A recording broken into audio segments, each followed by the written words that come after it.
Welcome. Today I'm going to start a new series. I actually started one a while back and I just kind of gave up and stopped recording episodes, and I tried to get into it a few times, but I don't know, I just preferred the baseball game for a while, but lately I've really wanted to play the hockey one, so I started a really cool dynasty, and so this one I'm going to be like really legit on. I've already spent about half the season and I'm planning to make a solid 20 or 30 episode career mode on this. So I've been meaning to do this for a long time, to do a Q team.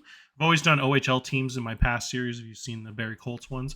So I decided I moved out east in real life to Canada, and I figured it would be nice to do a one and kind of learn about the teams in the queue. So it's pretty neat, and just I'm playing hours and hours the last few days.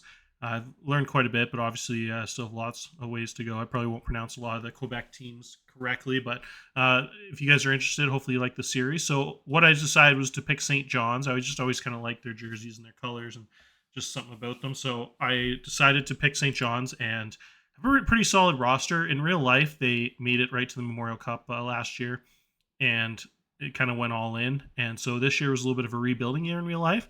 They had a losing record, and so this is the 2022 season I'm starting at, which just finished in real life. So what happened is they made a couple of trades at the deadline since they're rebuilding and got rid of about three 19-year-olds. They traded their stud 19-year-old center slash left winger, Cameron McDonald, got some draft picks out of him. And then they traded this 19-year-old forward, Connor Trenholm, and got another, I think, two second-round picks. And then they also traded their overager. I think they traded this guy, Marshall Lessard. So got pretty good assets for all three, as all three wouldn't be returning. McDonald was drafted in the NHL in the fifth round by Tampa Bay, so he will not be returning to the Q next year, most likely in real life. Probably be playing in the US down there in the AHL. And so I thought maybe I would kind of replicate those moves, just make it realistic and do those same three moves in commissioner mode. I like to do that in case there's a lot of errors in this game.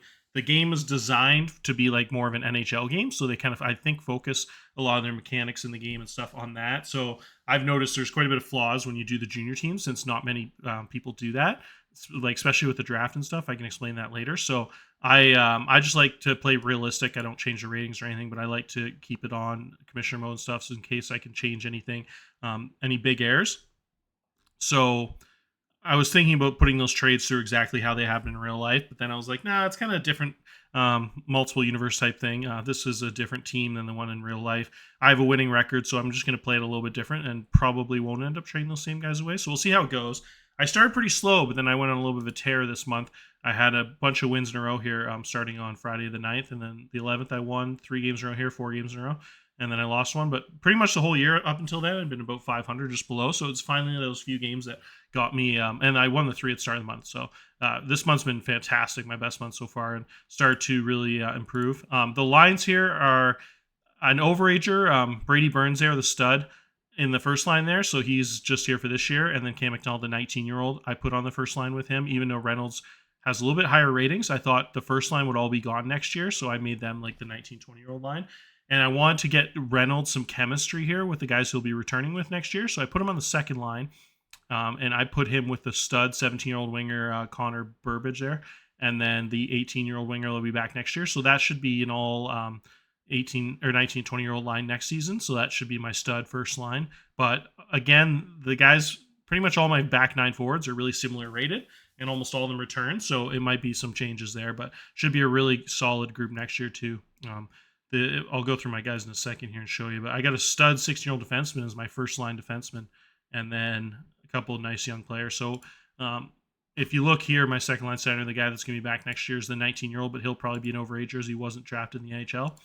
So he'll be my stud next year, most likely, like a big time offense profile. Not a great defender, but has incredible skating and offensive and leadership qualities. So just the ideal center slash left wing in the CHL. So it should be an absolute stud next year, and most likely captain.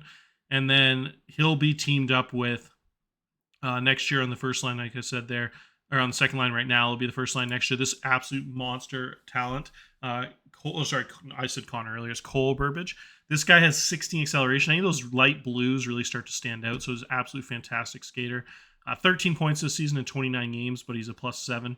Really defensive team, so the stats are pretty low. I don't know. I didn't change the settings on the team too much, but for whatever reason, the team has incredibly low goals scored and against. If you look, we lead the league in goals against at 77 by a mile. No one else is really below 90. There's about 4 teams in the 90s, and most teams are in the 110s.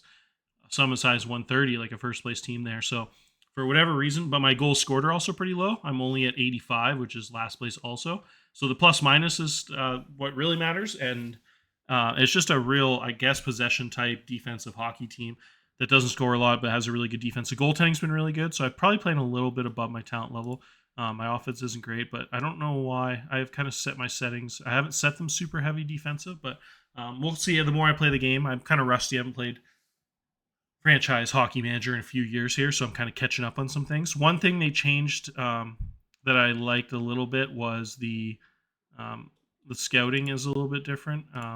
I've hired a bunch of scouts. I'll probably end up firing a few to make it. I don't know how realistic it is. The money's not really an issue in the CHL, so you can kind of hire as many you want. I'll probably put a limit on myself in the future and get rid of a few to kind of make it realistic. I hired all these guys and it still wasn't showing up as hired, but then I realized there's like the monthly points that give you a boost in scouting. So now it's showing up as like 20 and everything, which is probably a little OP, but I'll probably kind of make it realistic and go down to about 7 or 8 scouts eventually. But I just thought the first year, since I'm learning how to play again, I'm kind of rusty. I just figured I'd go with extra scouts and kind of, because I thought there's some errors on the drafting, but I've kind of figured it out. So what I did is I shortlisted every single player in the draft, and then there's no select all, which is really annoying compared to the park. They don't have the select all button. So you have to manually go through and literally highlight every single player and say add to watch list. And then once they're on the watch list, when they get to an A scouting rating, you can clear all the A's. So then they're fully scouted. And so I just keep having to do that for the entire draft class. So I'll add manually, like I'll right click on like 30 guys and keep doing that, blah, blah, and add them to this list. And then once they get scouted, I remove them. And then eventually I go back to the draft class. And then hopefully once I get, see, these were all E's a few weeks ago. So now that I'm starting to do that for almost everyone in the draft class. And by the time the draft rolls around, everyone should be scouted. So as you can see, this guy, he's a real life player that I don't think is going the route of the Q in real life. I think he decided to go and play in the U.S. and he's going to NCAA in a couple of years, so he's doing the USHL route. But in the gate, it says he prefers to play junior, so he'll be a star in the draft. Who seems a lot better than everyone right now. There's him, and then kind of a 2-star, but doesn't have a lot of potential. So Moran looks like the huge high ceiling 1-1 pick right now. Has crazy skating and offensive ratings. Defense is still really solid for a guy, but just lagging behind his offense just a bit. But looks like an offensive monster with incredible mentals, huge frame, 6'1" at that age. So looks like he is the prize of the draft, which I probably won't get since I have a winning record. But we'll see when the draft rolls around. But yeah, the team's been going pretty solid this year. Like I said, real defensive team. The goaltending's been fantastic. This guy is only 17. He has great ratings.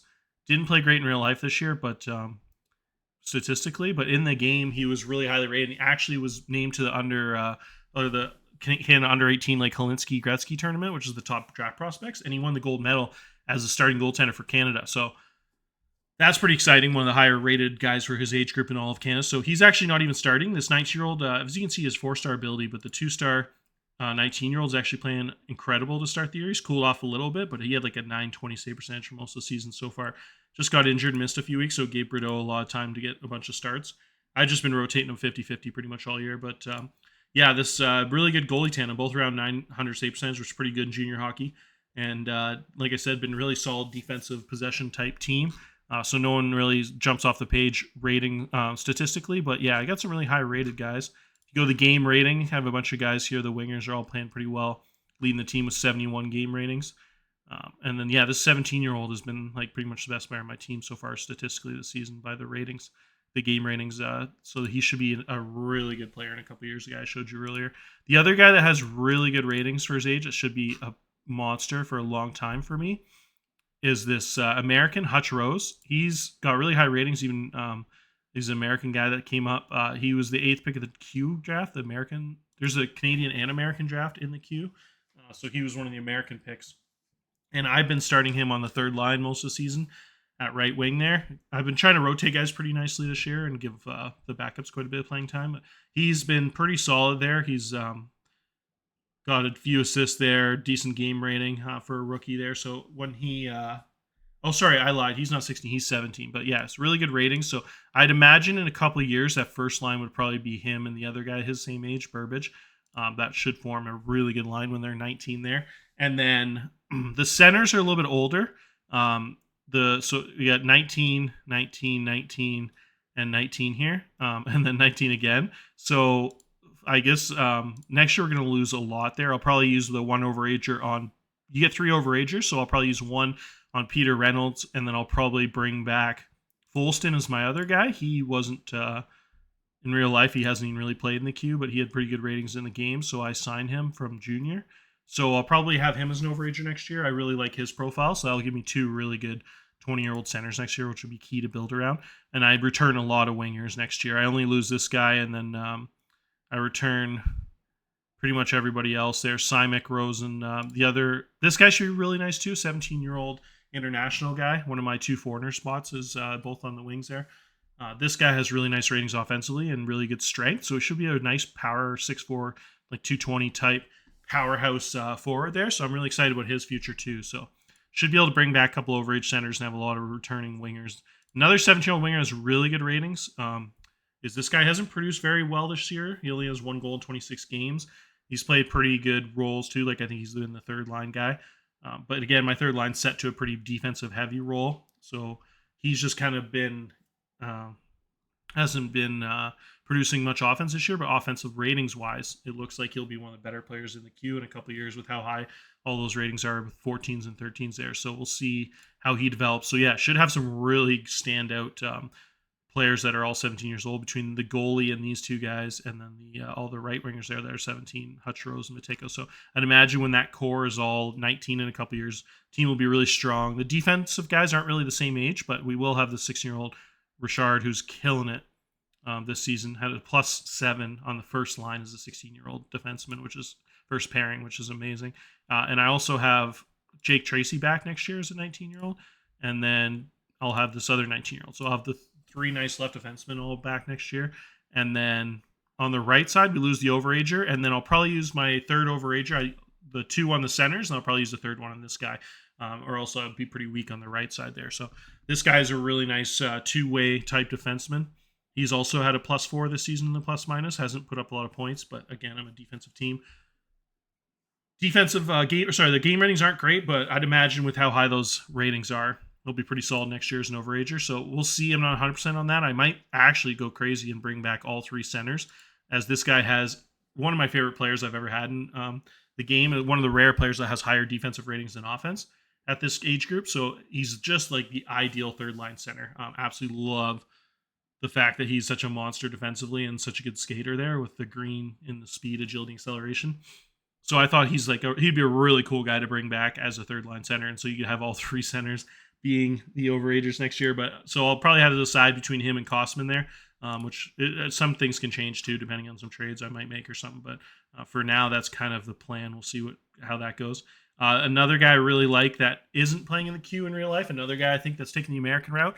Actually, I think he's like the nephew of the Heisman Trophy winning running back from Michigan back in the 90s, Tim Biaka-Patuka. So this guy in real life I think is going to play in the U.S., but I signed him in the game to play junior, and he's a 6'3", 16-year-old defenseman. So he should grow into a huge 6'3", 6'4", 200-plus pound big-time defenseman. I'm actually teaching him right defense. He had a really high left winger rating, which is really rare for a defenseman, which is kind of cool too. So I've been teaching him right defense just out of necessity because I don't really have a good third right defenseman. And so in the future, that'll be really valuable. He'll be able to play both sides. They're really bad at the start. They always start at 12 rated on the opposite side. So he's taken 20 games to get to a 14. But once they start to get up to 16, 17 experience, they start to become better. So by the end of next preseason, he should be close to an 18 or 19. So I'm excited about him being able to play both sides in the future. And then, because, really it should be him and Richard, both 16-year-old, both at main position as left shot defenseman. So those two should be monsters. And this guy is okay. I've been giving him some minutes, kind of rotating Biaka-Patuka, and this guy is a third pairing right D. This guy's really weak ratings defensively, though. So 2 most important ones, in my opinion, are positioning and defensive read. And this guy, as you can see, is an 8 and a 9. So that's really weak. I'd rather have 8 in the offensive categories and have 11 positioning defensive read. So defensively, not great at all. But again, he's still 16. So by the time he's 18, 19, might be a lot better and pretty serviceable. But for now, I've been rolling with this guy here, even though he's not really there positionally strength-wise. until he gets a little more experience. So that's kind of the whole update of my team. The reason I want to do this episode is just to kind of catch you up on the season and just show you how it's been going. So if I go to stats here, as you can see here, leading the way is the captain, Brady Burns. The 20-year-old has really nice offensive ratings and great leadership. Just been fantastic. 71 game rating so far this season. Set him to sniper, but he still has a lot more assists than goals. But again, that's just high offensive rate. Good at moving the puck around. Not a bad thing. And then Reynolds, who is going to be returning next year, hopefully, is my second leading scorer, which is really nice. Those guys are all actually not great plus minuses. It's the second and third lines that have gotten the positive plus minuses. Have been playing pretty good. But yeah, so that's the kind of the scores so far this season. Like I said, really good goaltending and just a nice, really solid goal prevention type team. So that'll be it for this episode. Just kind of want to introduce you guys. The next episode's going to be really fun. I'm actually going to record it right after this. As you can see, it's Monday, December 26th. I have made myself head coach of the World Junior under 20 team each season. So I set that when I started the game. I didn't want to have to work my way up the ranks. So that was one thing I kind of cheated on. I just wanted to do the World Juniors every year because in Canada, that's a huge deal. So I thought it'd be really fun. So that was what I was actually most excited about. So this is the day I picked the roster. So in the next episode, we're going to look at the real life roster from last year's World Juniors, Connor Bedard, all those guys. And then I'm going to pick the roster in game based on pretty much maybe pick almost the exact same roster depending on injuries, or maybe make one or two changes depending on the ratings in the game if one guy's not quite as good as he is in real life or something. But I think that's going to be a blast, and we're going to probably be able to play through the tournament. So I'll do that for the next episode. All right. Cheers, guys.